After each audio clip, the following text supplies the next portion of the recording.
Welcome to the first episode of Off the Dribble, a podcast presented and powered up by the Warner Robins All Stars AAU basketball team. We built this platform to establish and be a voice for basketball in this area, as well as get exposure for some of our kids and build the culture in Middle Georgia. Uh, First, before we get started, I want to thank everybody for joining the show today. Right now, with me, I got Coach Tat Brooks and Coach Charles Gillespie. We got an exciting show for you today. We got some big name guests coming on. So before we get to our guests, though, again, in the comment section, drop some comments, drop some questions. Let us know that you out there. Let us know how we doing. All right. So without further ado, let's go ahead and jump into the show. Our first guest that we got coming on. Again, we're grateful to have this powerful coach, this coach Jamaal Garman, Warner Robins head coach, varsity boys. Coach, welcome to the show. Sir, thank y'all for having me, man. Thank you. Yeah. So coach, before we get into asking you questions and all that, I want to kind of run down some of your accolades. Right. So I picked some powerful ones, Okay. I think, to show how you're doing in the state and how you're moving in the state, and how you bring in the basketball culture to Warner Robins and trying to help it grow. 28 5A state championship, 2014 5A state runner-up, two-time 5A state coach of the year, Yep. seven-time region coach of the year, seven-time regional championships, and 8 straight years in the playoffs. That deserves a live hand clap if I think so myself. Yes, sir. So, coach, just kind of. Thank you, man. Thank you very much. Thank you. Oh, yeah, I'm sorry, coach. My bad. Just if you don't mind, can you just kind of give us a background of? All right. If you don't mind, can you just kind of give us a background of your sports history and how you came to be the head coach at Warner Robins? My sports history, definitely loved basketball when I was growing up. My dad was part of the rec center here in Warner Robins, so me and my brother were in there early on as youngsters. So I really wasn't a football guy because I was just tall and skinny, so I wouldn't win to football at the time, and got involved once I got to middle school.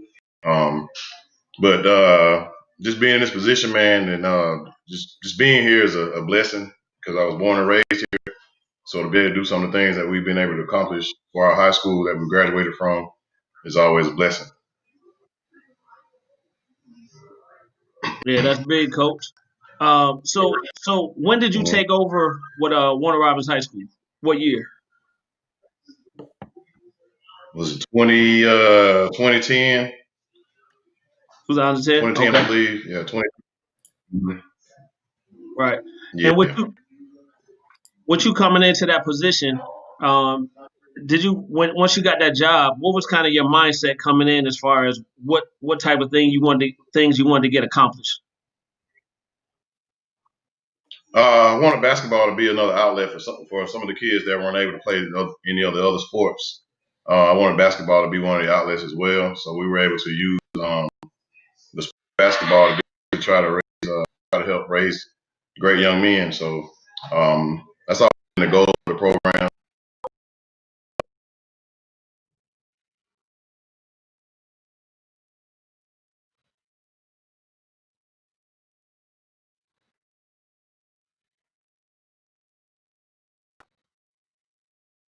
So, coach, let me ask you this: what were some of your coaching inspirations as far as the guys that you looked up to, and you knew coming in you wanted to kind of model your coaching style or your program after? Coach Weatherspoon was one of the guys that was kind of with me when I first started playing middle school football and stuff, and then going up to Coach Davis at Warner Robins High School was a big inspiration for me. Coach Renault was my secondary coach when I was there. Was a big inspiration for me as well. Definitely Coach Malone. He was one of my basketball coach my senior year. So that was his first year there. So to be able to be by him and, a part of his life as well was also a blessing.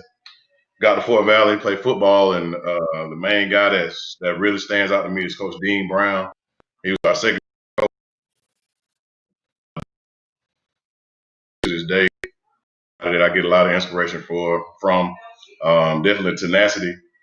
He's one of the toughest guys to play for because he demands perfection from you. So I can definitely say I got that from him. And the head coach that was there, Coach Schoolfield, Kent Schoolfield was there. He just taught me how to work and just be relentless with what you want and understand that if you really want something, you're going to have to sacrifice some things to go get it. And it really, really does ring true to this day. So it's just a bunch of guys that I was able to be around to be able to help me grow as a coach. Yeah, definitely. So kind of what I mentioned when we first came on, as far as what this platform was established for, is not only giving exposure to our kids and educating the parents on how this process works and what this thing called basketball is all about, but it's also for up and coming coaches, right? To kind of pick some knowledge, whether they coaching at the rec level, AAU, or the elder school level. So let me ask you this: as far as what type of things would you, I guess, recommend in coming in? Maybe some of the trials that you had to go through based on your first couple of years, and where you've kind of fine tuned those things now. But kind of, what advice would you give up and coming coaches? I would definitely tell them to be a sponge. Be a sponge. There are going to be some bad things that you learn, and I mean, we learn from some bad things throughout life too. But definitely swallow your pride. Don't have an ego going into things. Don't even get one even when you get your own place, get your own job. But just being willing to be whatever it is to help the team win. I mean, if you're going into being a coach, that's what you really want to try to understand and get to guys that you all have to buy in as a team to get things done. So you definitely have to do that as a coach as well. I mean, you don't want to come in as a younger coach and try to, you're an assistant and you want to try to do the head coach's job. It's kind of, you're not going to get a lot that way.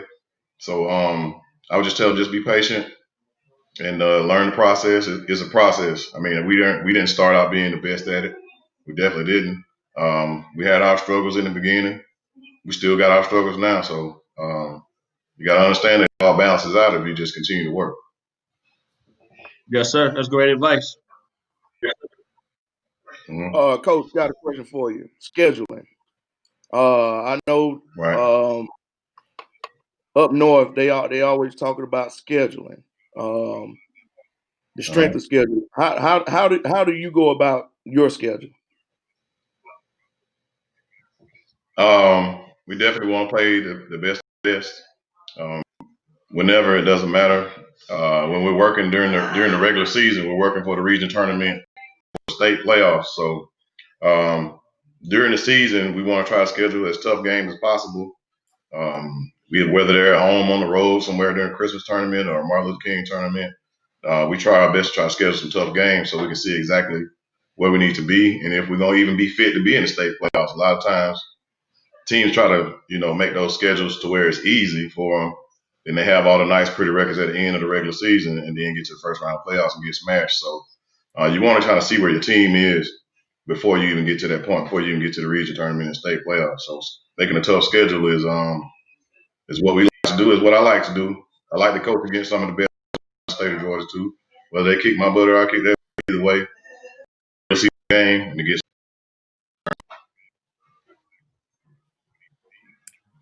So, Coach, I got a question for you. You've been, with Warner Robert All Star, Warner Robert High School for almost a decade, and you having such success there. What are the things that you have? What are some things you have in place for your program and for it to be successful? And can you kind of speak to what's the difference of being having a good program versus having a good basketball team? Just surrounding yourself with, good people in the community that are definitely look out for your players as well, look out for your program and have the best interests as you would do. And trusting in those people to, have the same values and the same views that you would like to have for these amazing young men that we have an opportunity to coach. is one of the things that you can't take lightly because so many people would like to understand and would like to have a good team, but I would just like to have a good program that's ran the proper way, that does the right things, that does the best for all of his kids in the program from ninth all the way up. Even after they graduate, I still have a relationship with kids, and that's one of the things that I value, and that's what brings a program. I mean, you understand, you gotta have that family atmosphere where kids feel like they can be successful. We all have family members that we really don't fool with, but they're still our family. So if you're a part of our basketball program at Warner Robins High School, we're gonna treat you like family, and we're gonna love on you. Tough love is love too. So Absolutely. um, just doing it that way is the best way to try to do it. I don't know how everybody else does that program. I'm just talking about here at Warner Robins what we do. Right. So that's just what we do, man. Yeah. No, whatever you're doing, coach, keep doing it, man. It's definitely showing in the community, and these kids are not only impacting on the court, but off the court as well. So it's really high character kids you got coming out the program. So I applaud you for that, coach. Yes, sir. Yes, sir. And y'all doing a great job too. This one of our All Stars teams that y'all have, each level of them. A lot of people try to get over and say that, oh, that's the program for Warner Robins High School. When if you're really paying attention, these kids are coming from everywhere and they're going back to their own schools and they're being very successful at their own schools. So all the chatter about that, we hear it, man. But all right, I appreciate it. It's gonna continue to work, and just y'all do y'all's job too. Continue to work. Absolutely. And coach, so speaking on that, the AAU travel ball circuit, now that that's Yes, become sir. more prominent, right, and you got more kids out there actually playing in the summer, have you seen an increase in talent or ability when these guys are coming in to play Oh high yeah. school ball? Oh yeah, they definitely are. Now a bunch of them come in with bad habits too, because they're used to you coaches just rolling the ball out there, telling them to go play, Right. not working on any fundamental stuff or anything like that. So just seeing that the kids that really take it serious, they work on their craft all the time. If basketball is just their only sport, they're always working on basketball. So to be able to see that these kids in this area are starting to pick it up and just wanting to be somebody using the basketball, man. Yeah. School too as well. So I get a follow up to that, right? So we know with the pandemic and everything that's going on right now, the a lot of the Mhm. programs are starting to either cancel the summer programs or they're gonna play very limited tournaments. Do you, as a coach, feel you're gonna have to do anything additional based on those kids not getting those reps in the summertime? No, this is the part of it now where you see who really wants it. Y'all do all that talking, all these posting these videos and all that old silly stuff. You can't play games, so you can't show me what you're doing. Right. All I can do is wait till when you give us the opening day to where we can get back in the gym and we can work, and then we'll see who's really great on their game. Because you should be watching your own game film from the past season to get better at what it is that you weren't good at, and be ready. Because when the pandemic is over, we don't have time to get ready. If you're really a basketball player, you should be ready at all times. You're Right. just working on your game. So this pandemic is a blessing and a curse, man. Yeah. Yeah. So I know, just speaking on the kids coming in, I guess some advice for the parents, right? So definitely, as each level of basketball you play, I'm not going to say it's less communication with the parents, but it really is, especially during season. Talking about playing Yeah. time and all those good things, right? So I'm sure you've had your fair share of conversations or parents wanting to talk to you. What advice can you give the parents as far as helping their child work through whatever those obstacles are to get them more playing time? Um, the same advice my parents gave me. I tried that one time and one time only when I got home. And my parents just told me either you're gonna go back out there and continue to work and get better at it, or you're just gonna come home every day. And I refuse to just go home and sit home every day. So continue to push your kids. I understand that we all feel like, I feel like my daughter is the best cheerleader in the world, but I just know she's not, but I still feel that way. So we have to all be realistic with what we got going on, what we expect from our own kids. They definitely got to put the work in. With my program, if you think that something's not right with us, my door is always open. You can always come in and talk to me about what's going on, what you think might be going on. Now, what I'm not going to let you do is just tell me how to run my program. We're going to be respectful to each other. We'll talk through the problem, and then we'll see what goes on from there. But it's all about respect to each other when it comes to the parents. We're both adults. I'm not going to disrespect you, so please don't do any of that towards me. Right. And just understand that. I mean, you get a lot done when you come to each other with respect. You can get a lot done. You can get a whole lot more because of that. So that would be my word of advice to the parents, especially if you want to, see what's going on with your child. Just, talk to the coach respectfully, see what's going on. Be able to accept what he says, and go from there and work, because he's the one that's kind of in charge of the playing time. No matter how good your kid is, Right. he really is in charge of that. The good coaches don't hold any grudges against anybody like that for that type thing. So if you're in a good program, you don't got to worry about that. It takes work, so you'll be good. Yes, sir. Coach, talk to us a little bit about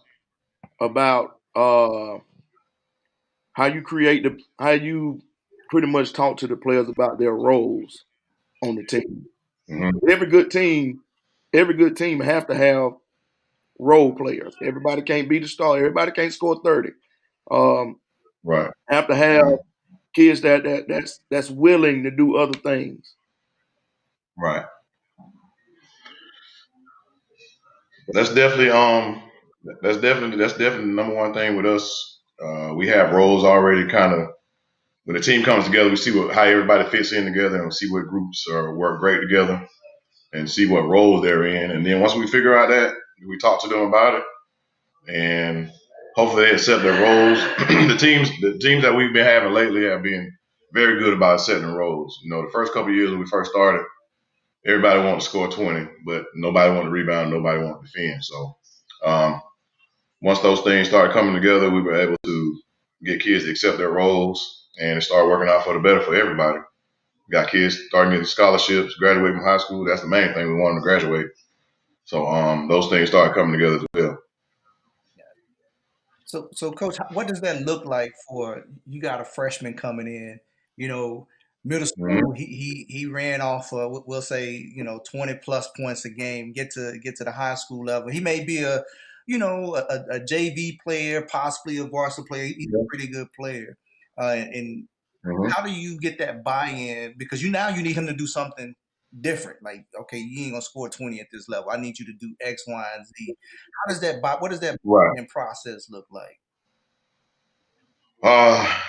For the ones that are willing to accept that, it's a beautiful process, because they're able to accept that, hey, I might not be a varsity player right now, but I can go down here on this JV, and I can go down here and kind of, get my feet together, get my feet up under me, and understand what I'm doing, learn the plays.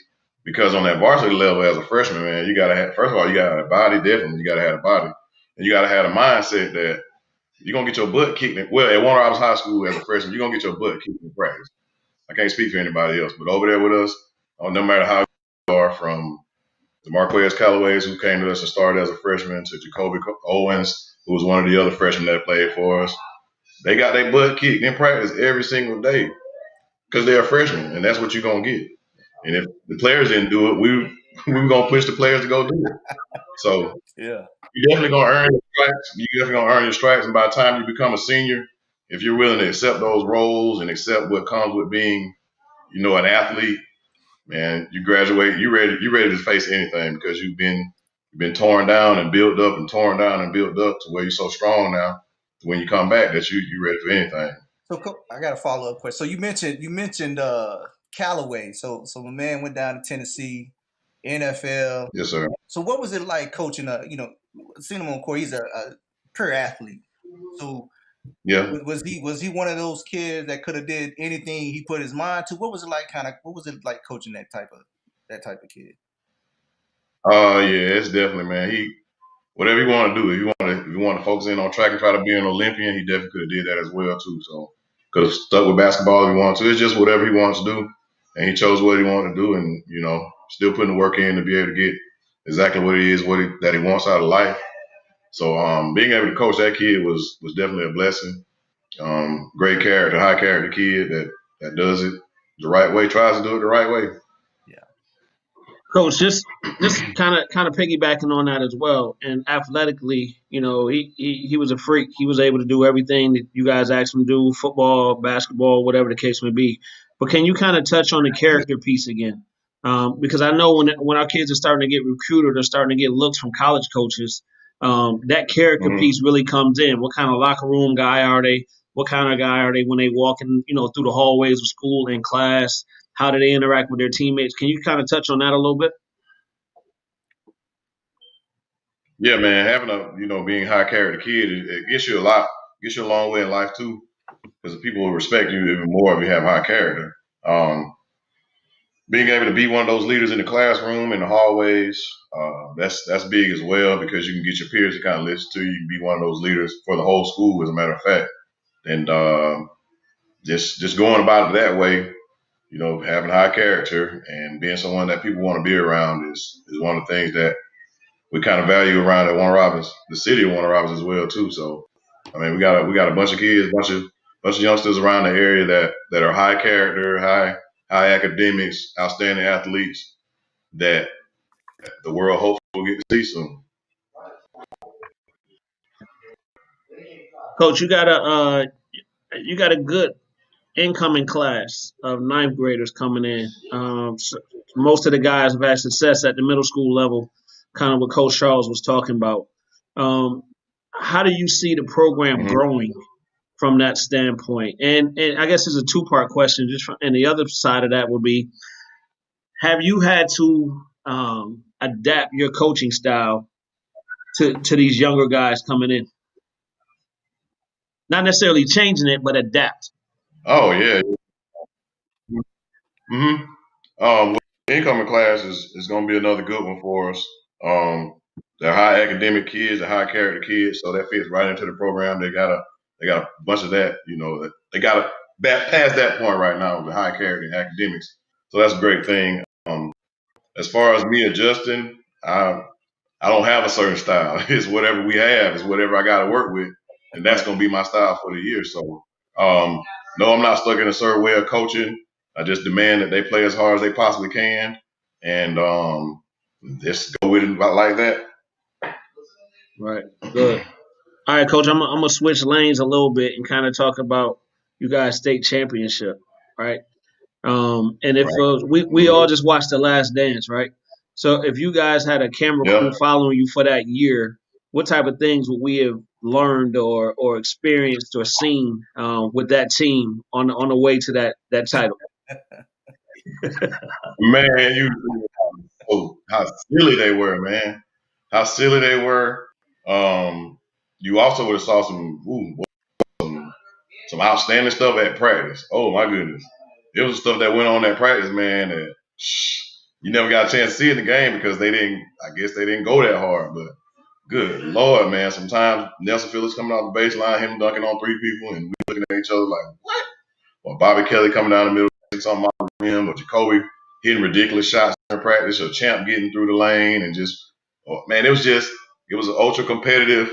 I can say we had, what was it, 14 kids on that team, 13 or 14 kids on that team, and it didn't matter in that, man. It was going to always be a battle. But then when they got on the bus to the games, we never had to say be quiet, get focused. We never had to do that with them because they knew what time it was. When they lost, we all took it hard. They didn't like losing. They took it personal. So the next day in practice, they really took it out on each other. They pushed each other, because they wanted to just be the best they could. And we only lost 3 games that year. So, man, that was just something good, man. To be behind the scenes of that stuff, boy. Them jokers might get paid off of that, man. To be able to see that. Well, good. I know Coach. How many seniors you had on that squad? What do we have? No, we had 13 kids. We had 10 seniors. Okay. Mm-hmm. Yeah. So I would assume that was a big part of that, getting everybody ready as well because they came in a little bit focused. So they had that experience under their belt, so they kind of knew what their goals were and how to reach them. Yep, exactly. And then that previous year, we lost to Buford pretty bad up there at Buford, so that also stung us too. And that ever since that day, the day after that we lost to Buford, that very next day they were working, and all the way to the end of the season, championship season. So they put the time and the grind in. Yes, sir. So, Hey, coach, leading up to that season, the 2018 season. Mm-hmm. Talk about Mm-hmm. that whooping in 2014 state championship game. Yeah, I was in 2000. You had to bring that up, man. You know, I don't like that, man. But yeah, yeah, that was rough, man. That was rough. That was rough. We ain't have a clue. We ain't have a clue about. We as coaches didn't have a clue about what to do in those situations. We were just happy to be in state championship. We had teams in the history of basketball in the state of Georgia, so we was just happy to be in that moment. Then we come out from the locker room. You know, we wore black that day, and they come out of the locker room and look up in the Coliseum, and everything in there is black. And you just like, ooh, man, he kind of starstruck. So, yeah, that butt whipping right now, just it really program to the next level. I will say that. so coach, you've been out in the, like I said, you've been coaching for a while, man, and really appreciate what you do. What are some of those So, things you see as far as what needs to happen to push basketball a little bit harder to get over some initial barriers with you know, getting basketball over that hump in Middle Georgia? facilities in the area, man. Facilities for these kids to go to. It's hard for you to be able to have a gym with only one court. I mean, come on, it's very much appreciated, but you need facilities for these kids to be able to go to and make it accessible to them. And understand that you're gonna have some kids that's gonna come in. It's gonna be kind of rough on the edges, but if you work with them and you show them that you actually care about them, you're gonna turn somebody into something, man. Yeah. But I would definitely say the number one thing in this area is more facilities, more accessible facilities for these kids to be able to go to. So, Because everybody can't get on base.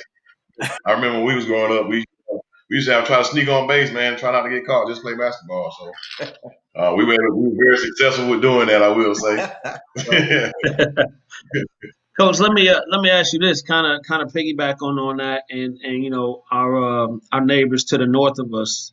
Um, you guys as Warner Robins High School have earned and gained that respect, right? And rightfully so.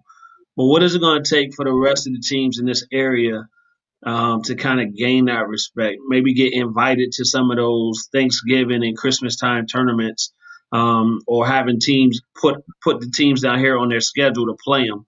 Where do you see, or what do you see that needs to happen in order for that to kind of jump off? A platform just like this, because we got outstanding teams in the Middle Georgia area now. We just don't get as much pub as the guys up north, which is no knock or anything. But you got America's, Chris County, you got all of Dooley County.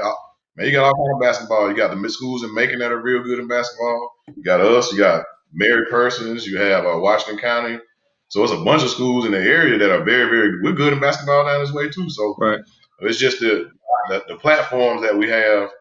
I guess they aren't loud yet, but we as a Middle Georgia area, as a group, we're gonna continue to push and push until we get it, man. We want them college coaches getting off the airplane and driving an hour and 30 minutes south, man.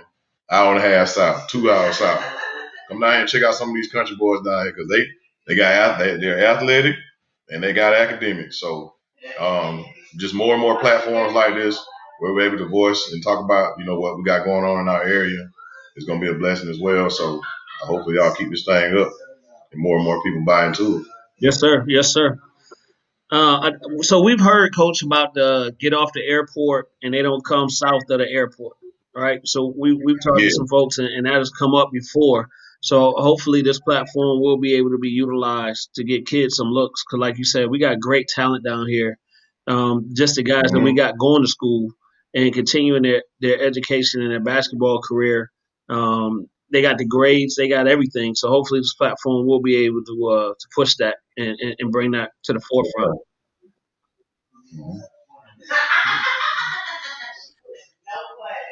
With that being said, Coach,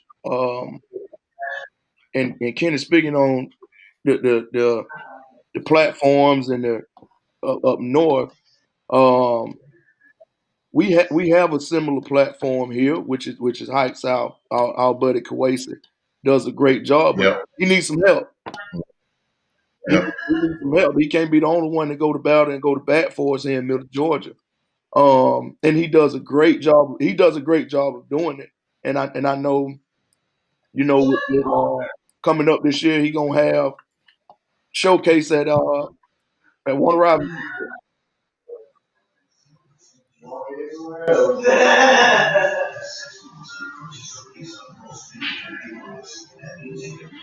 Yeah, he's gonna have his showcase is gonna be at our gym this year, man. Gonna be proud to be able to host that for us.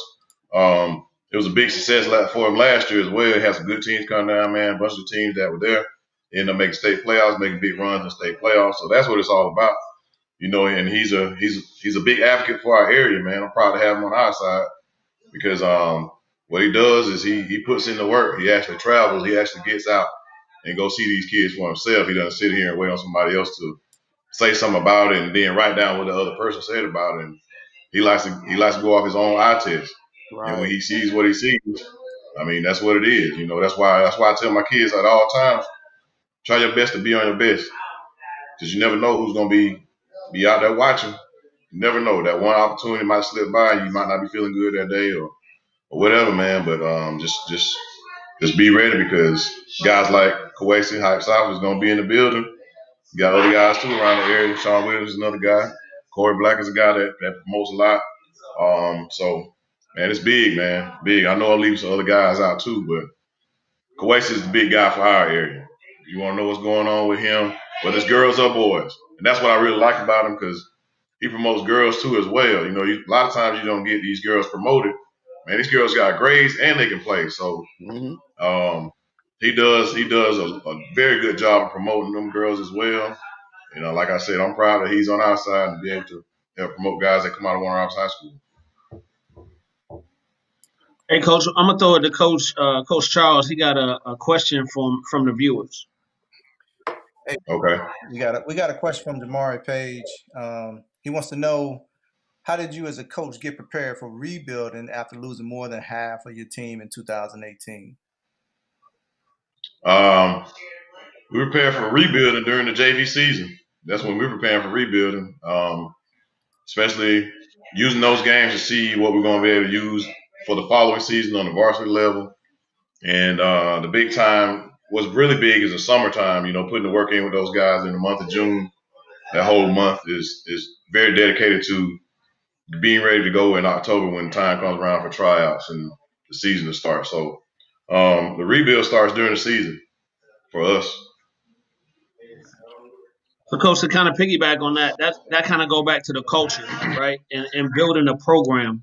So was it important for you when you came in to have an understanding with all your coaches, right? So your freshman coach, your JV coach, or whatever the case may be, and make sure that everybody was on the same page and moving the right way. So if you needed to pull a kid up from freshman to JV or from JV to varsity, the learning curve wasn't as big.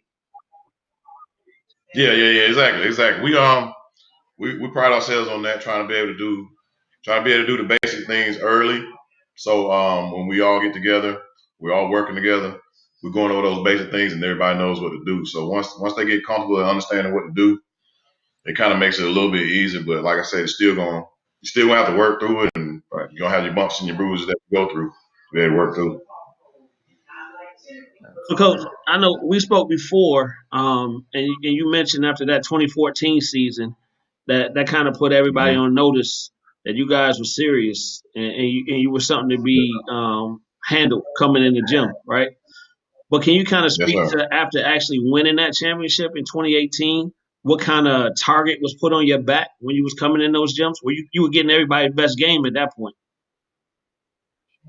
Yeah, that season that we won the state championship, we were getting everybody else's game. We were getting everybody's best game that year. But like I said, man, practices during those times, they were like games as well. During that year, man, we could have easily scored 100 points, maybe 10 times that season. But that's not something that I like to do. It's not something that I'm going to do. unless coach is down there, doing some other things that kind of ticks me off. But then a whole nother story. But going into that season, that team was one that really wanted to get after it, and they made it happen. Hey, Coach, I don't think people, some know and some may not, but you guys were, that year you guys won state, you guys were facing a juggernaut. Miller Grove had won, what, 6 in a row? Yeah. 6 in a row, and that's your, Yeah. probably one of the most talented teams in Warner Robins at that time, and facing that, how did you prepare that mindset going up, for a Miller Yeah. Grove, a legendary coach out there, and how did you guys prepare for that? Your mindset. Well, they were coached actually a different guy this time, but just that program still got a name with it, still had those players that were some very good players as well. But I told my guys, man, if you want to be legendary, you're gonna have to be the legendary team. And they were very, very good. You saw it came down to the wire. Both of us were going back and forth. So the mindset for that game was to be known as the best team to ever come through Warner Robins. And it still stands now. And we're very proud of that. Those guys really wanted it. They wanted it for themselves. So Absolutely. they worked and pushed themselves each day in the classroom and in practice as well to get that goal, and they got that goal. Coach, I gotta ask this question. So when you first took over, Yeah. you first took over Warner Robins High School, new coach. Tell us about an embarrassing moment as your first year coach. You got any? I know you and Coach Tack probably got a story out there that ain't been told before. Yeah, man. Man, no, I can't talk about that. First started getting our job, man. Started out 5-0. Started out 5-0, thinking that, man, this junk easy right here, man. It's too easy. It's about to be a breeze right here. It's about to be too easy for us. And then losing like 12 in a row. Shoot, that was embarrassing, man. That was embarrassing, man. Embarrassing. So, yeah, those moments right there kind of ground you, and they humble you, man. Because, like I said, we first year jumped out 5-0. We thought we were doing something. Yeah, this is gonna be easy for us, man. We should have been doing it. We should have been doing it. When 12 in a row hit you dead in the face, boy, it's like, whoa, man. Yeah, that 5 put a target on you, huh? That everybody coming. What? I'll get great beat off of, but we thought we were doing it wrong, man. Now, Coach, let's talk about leading up to the shot that won the state championship. Yeah, man. That moment right there was wild because it was chaotic in the gym, but we were kind of chaotic too as well, because I could hear them in the background. I was like, "Hey, call timeout, call timeout, call timeout," and I just waved them off like, "No, wait," and Kobe did what he did, and shoot, that was one of the craziest moments ever, because they wanted to call timeout to draw something up, and me, I'm like, "Nah, man, we got the momentum right now. We in a rhythm. Kobe doing what Kobe do at practice, at the end of practice, move that thing around and make a move, and he did what he does, And I tell people that he really used to practice that kind of stuff at practice, man. And shoot, for the 100, my 100 win, he hit a shot like that against Northside, and then for the state championship, he hit a shot like that. So that moment was wild. So, Coach, we're gonna take you back. We got a little footage of that last shot. So, see if we can get it to show. Yeah.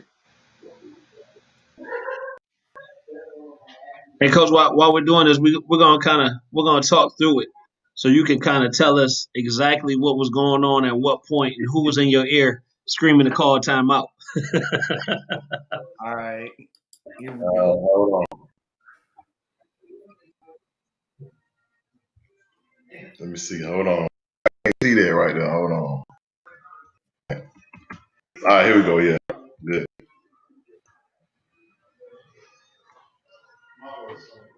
What is it? Slow motion? Am I the only thing in slow motion? No, it looks like it may be just a little delayed. Was that champ? All right, cool. Yeah, that's champ right there, man. We ain't had nothing called. God almighty. Yeah, it is. Take it back. Yeah, we wouldn't call thing or call timeout. Like I said, they want to call timeout, draw something up. But we saw that they got kind of messed up at the top. And once I saw a kind of little mismatch that Kobe ended up having, I was like, okay, this might turn into something right here. And lo and behold, that's what it did. Hey, so Coach, I'm gonna ask Coach Tat. What did you see, Coach Tat, while this was going on? Well, we've always in practice on these type situations. Coach called timeout. We have a set play. Well, as he stated, he waved us off, and like he said, the rest is history. If you look at the film and you look at the play as it's going on, you can see me stand up behind him, screaming timeout, timeout, call timeout, Right. and like he said, waved us off. Bam, the rest is history. Yeah. And that's what's up. That was a big Yeah, shot. I definitely gonna call timeout, and I wasn't gonna risk drawing a player because I know a lot of times in that season we call timeout, we draw it up, and they mess it up. So I was like, no, I'm good to mess this thing up right. The only way they're gonna mess it up, they miss this shot. But let Nelson Phillips tell it. He said, Coach, I was right there for the rebound. If they would have missed, I would have got it anyway. So There you go. cool, whatever, Nelson. Yeah. Whatever. So Coach, I've known not to that level, right? Not in the championship game, state championship game, but myself, I've been coaching, and a kid coming down, and I'm calling timeout as the shot goes through the net, and then the ref wave it off, say, "Well, you called the timeout." So I definitely could. Yeah. I wasn't gonna be that guy. I was not gonna be that guy. No sir. Nah. Coach, can you kind of speak to the relationship that you have with your assistant coaches and how y'all been able to gel to have the success that y'all have had? Yeah, man. Coach Martin is, of course, the big brother for us all. He's gonna state what he's gonna state. If you don't like it, then you just don't like it. But he's gonna say it anyway. Then I'm right under him. Then Reggie is the next guy that's right there. Reggie's like a younger brother to us all as well, to me and Coach Martin. Then you got Tad, and then you have Buddy. But all of our relationships, man, are just, I don't know, we're close. We're close. We really are like brothers. We don't have to spend a whole lot of time around each other. We just phone call away, pick it up, and we talk about what we need to talk about. A lot of times, too, we already know what each other's thinking. We already know what each other's thinking. A lot of times on the bench, like if we getting ready to call a timeout, I can hear one of them say, "Hey, Jack," I just wave them off. I said, "I know, I already know. We're gonna call it after this. Make it go right here." So we got a great relationship, very close with each other, and that's important because you don't want to show any turmoil between the coaches because it only dribbles down to your team. Right. Then if you have turmoil between the coaches, then that's not going. Your team is gonna see that, and they're gonna feel like, why should I go as hard as I need to go? Y'all ain't doing it. So we try to set a good example with that. But those guys are definitely like my brothers. They're extended family as well. Oh yes, sir. Yes, sir. Yes, sir. We definitely appreciate that inside track. So now, Coach, we've come to a point of the program where we start asking the hard hitting questions. All right. So what's on Coach Garman's bucket list as far as coaching goes? Shoot, boy. Number one is meet Coach K. I want to meet Coach K. I want to be able to shake his hand one day. Definitely a legend. Win 3 more state championships at Warner Robins High School. That would definitely be a goal for me. So hopefully we can continue to make that happen in our own ways. Bucket list. Shoot, man. Man. Have about 4 NBA players. Yeah. I would like to have about 4 NBA players say they came to Warner Robins High School, and I was able to, me and my coach staff would be the ones that were able to coach them So that's always been a dream of mine to be able to say that I have a kid that's in the NBA. Right. So let me ask you this: with the success that you've had and the success that I see you continuing to have, has there been any thought after you get those 3 more state championships of maybe looking at the next level? No, No. nah, man, it's not loyal enough on that level for me to be able to just uproot my family and move to some place and then get a job, do pretty good, pretty decent with the job or whatever. And then there's a new athletic director or a new president of the school come in. They want to bring their friends in. Now I'm up in the air with Luke trying to find a job. So I have zero interest in going to that next level to coach on that level or anything. It's nice being able to go to the games, watch the games, and go home. So I have no interest in doing that. All right. I got one more question, then we're gonna go to the audience with a question. But what's that home court advantage gonna be like in that new gym, coach? Hopefully it's like it was in the playoffs, man. That thing was beautiful in the state playoffs this year. To be able to have, the great energy that we had in our arena, be able to get people inside the gym. They don't have to worry about where to park. They don't have to worry about where to sit because there's plenty of room Right. to sit at. So hopefully the home court advantage is something that we definitely take advantage of. Waiting to get it back done, waiting to get it back started. But it definitely needs to be an advantage that we have. It needs to be a home court advantage. So we're gonna do things to try to get people into the gym to come out and check out basketball, and definitely want to be able to put a good product on the floor because nobody's gonna pay to come see Yes, sir. not a good product. Nobody's gonna pay to see that. Coach G. Yes, sir. Oh, I meant Coach Gillespie.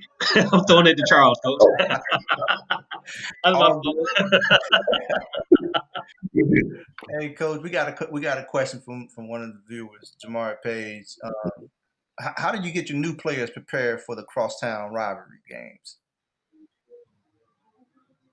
That's something we're gonna push them as hard as possible, for those games. But the previous players, the juniors and the seniors, they understand what that kind of game is. Yeah, they know what kind of game, they know what time it is. Especially they come through Warner Robins Middle School where I actually teach it, so they're gonna get 3 years of learning how to, dislike that other team across town. So they get it early, man. They get it early from me. So yeah, that is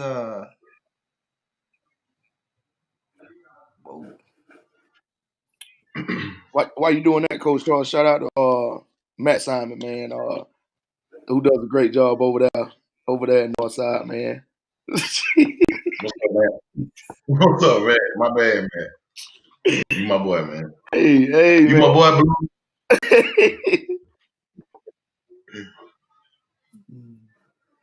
oh man. Coach Tad, you got any more questions? Moving forward, man, getting the kids in college, man. Been moving them along for a long time, not just recent. Right. I can remember 2015. I want to say it's like 6 or 7 that went to school. 14.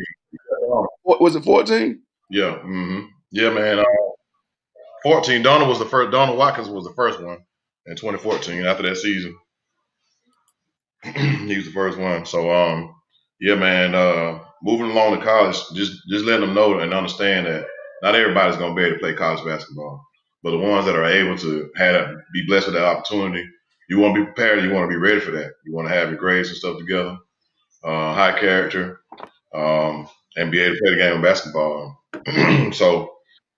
A bunch of those kids, all of those kids, that they prepared themselves academically, and when the opportunity came, they took advantage of it. Whether it's JUCO or NAIA or whatever level it is, man, don't get caught up in that.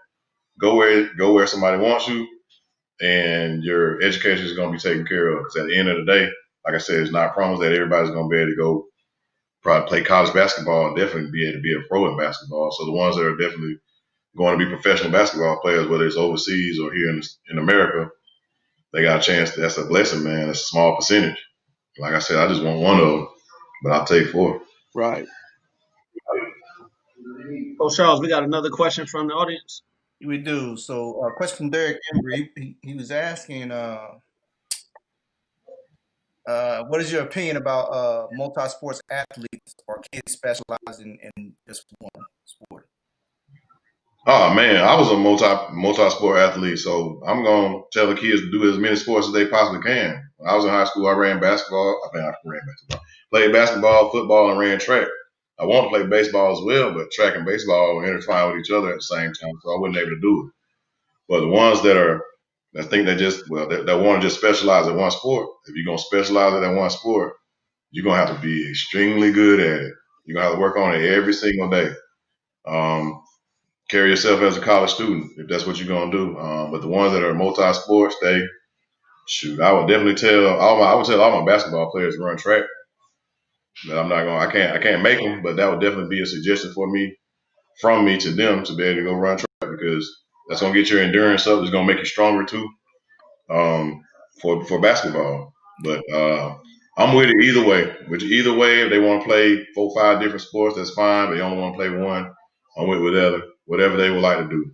I would just advise them to, take advantage of the opportunities that they get. Yeah. So, Coach, we see a lot of kids out there working on skills, and I think in today's basketball, these kids are, you know, they come very highly skilled. Some of them, that's putting in that work. Mm-hmm. But can you talk Yep. to just some of the importance of kids kind of balancing that with working on their athleticism, getting stronger, and things like that? Because like I said, we see a lot of that skill stuff, and I think especially for the younger groups who are trying to prepare their body for varsity or whatever the case may be. Can you kind of speak to that a little bit? You definitely want to be able to, when it comes to that strength, you want to be able to push your own body weight. So doing push-ups is the number one thing that I would, kind of recommend for guys before they start going into the weight room. Be able to do some push-ups first because you don't want to get in the weight room, not be strong enough to lift those weights, and then you hurt yourself or you strain yourself trying to lift those weights. And now you're hurt, and now you can't play because you're hurt. So then you start falling behind. So definitely being able to push your own body weight is the number one thing that I'll be able to say when it comes to strength and all those different things. And then for the guys that are able to push their own body weight, get in the weight room and do movements and activities that relate to the game. There I mean, you go. I understand you want to squat 600 pounds, but I mean, when do you really need that in basketball? So just do those things that, kind of fits your sport that you're going to do, what you're working out for. And definitely get that endurance up. Because in basketball, if you get tired, boy, you ain't no good once you're tired. Absolutely. Yeah. So, Coach, we definitely appreciate you coming on and letting us pick your brain a little bit. Before we let you go, though, Yeah. we do want to give a shout out to Jaron Zanders, who was one of your former players that enlisted in the Army and just kind of went through a situation, but he's better. We've been checking up on him, making sure he's good. Seems to be good. Back posting pictures, so it's all good. So we just we just wanted to see if you want to, give him a message or anything before we get off.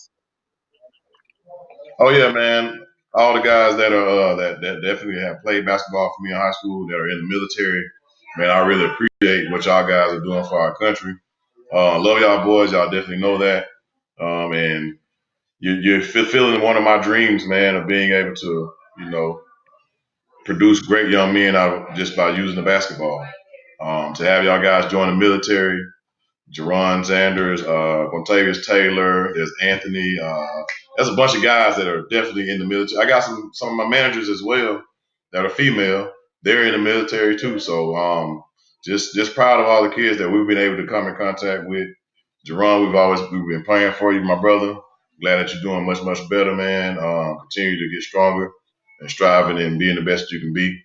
Proud of what you got going on as well. So I'm just an extremely proud coach. I want these guys to make their families proud too as well. And they're doing that. Yes, sir. Well, look, that's all we have, Coach. Again, we appreciate you coming on, being our first guest, setting us off on the right tempo and the right tone. We'll definitely be calling on Yes, you sir. again. So be ready for that. But I just want to salute you for No what problem. you've been able to do over at Warner Robins and how you are helping grow the game of basketball in this area. So Mhm. appreciate you, Coach. No problem. Thank y'all, man, and y'all have a blessed day and continue to make this thing a whole lot better, man. Reach people. Let's push it out, share it out, and continue to prepare our young men for being outstanding high school basketball players. Yes, sir. Thank you. Thank y'all for what y'all do. Coach. Coach. All right. All right. So now, again, we want to thank everybody for tuning in for our first episode. As we're working this thing out, figuring it out, playing with the technology, we got to give a shout out to Coach Charles. He's the producer of the show, the executive producer in the background. But we definitely, like I said, want to thank everybody for tuning in. Our next episode is going to be Wednesday, and we're going to have Coach Cohen, uh, the Howard females coach, varsity coach. So our next episode will be Wednesday at 7:30. Same channel. We'll send a flyer out. We'll put it out there, and then the following week, next Sunday, a week from now, we're gonna have the legendary Sean Williams, who does a lot for basketball and has a great relationship with kids down in this area as far as getting them to the next level. So again, we appreciate all that you do. Thank you for signing in, checking us out, and until next time, Coach Hat, you have anything? Any closing words?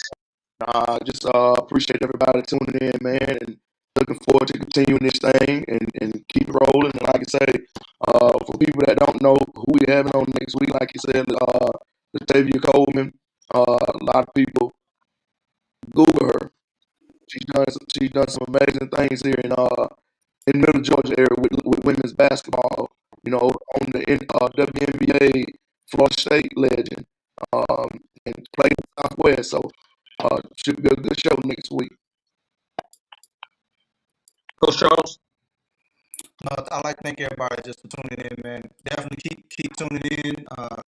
Keep tuning in every Wednesdays and Sundays as we get through this thing so we can help push this culture for the surrounding areas. I'm very excited about it. So definitely some good information going to come out of here for players, parents, coaches, whatever, all level coaches. So it's going to be some good information come out of here.